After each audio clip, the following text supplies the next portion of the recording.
nu skal det så styre det her. Jeg skal nok tælle ned, det er jo ikke nogen vandkamp det her, det kunne jo godt lyde sådan. Men meget politisk, det er også det, vi kalder det, der er låsningsmotorvej. Er det der ude, der er styrt? Og så er det ikke her. Kun 10 centimeter. Og ja, vi skal ikke have nogen tvivlskamp. Jeg tæller ned.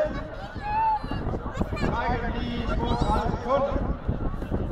Vi har stadigvæk nogen, der er på vej til start, men det her det er jo så 10 km til 1400 meter. Pas på, hinanden derude.